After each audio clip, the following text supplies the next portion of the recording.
Уставните измени мора да се спроведат, ништо помалку, ништо повеќе. Ова е порака која новата еврокомесарка Марта Кос, која денеска беше изгласана од Европскиот парламент, во идните 5 години да го води комесаријатот за проширување, ја испрати до Македонија. Yes, we expect North Macedonia to change the constitution because this is actually something we count on, nothing less and nothing more.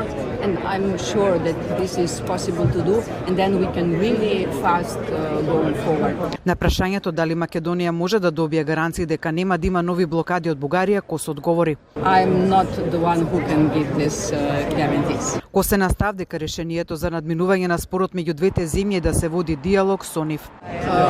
To talk to them as much as possible, both to you people in North Macedonia and to Bulgaria too.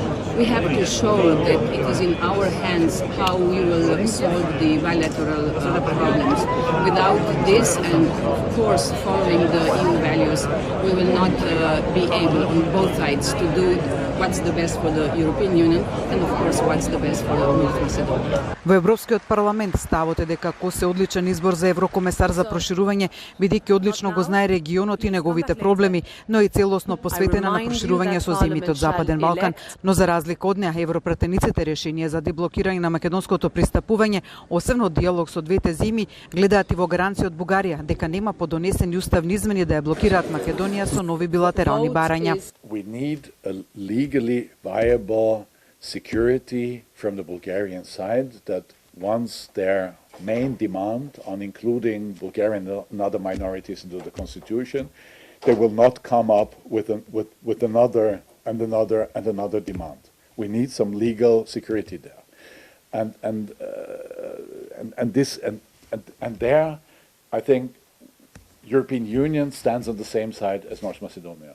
Во меѓувреме Европскиот парламент, како што изјави Вајцно, европратеникот Майкл Галер, член на Комитетот за надворешни работи на Европскиот парламент и известувач за Македонија во сенка, бараат начин како да се смени начинот на отворање на кластерите во преговорите, односно едногласно да може да се отвараат со квалификувано мнозинство.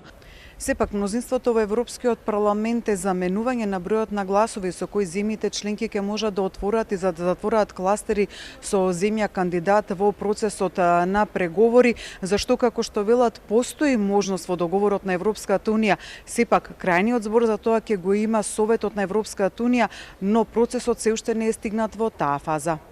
Тие за предлогот за уставни измени со одложено дејство за надминување на проблемот со Бугарија сметаат дека не е одржлив, зашто се во потрага по форма на решение, зашто велат потребен им е соговорник во Софија.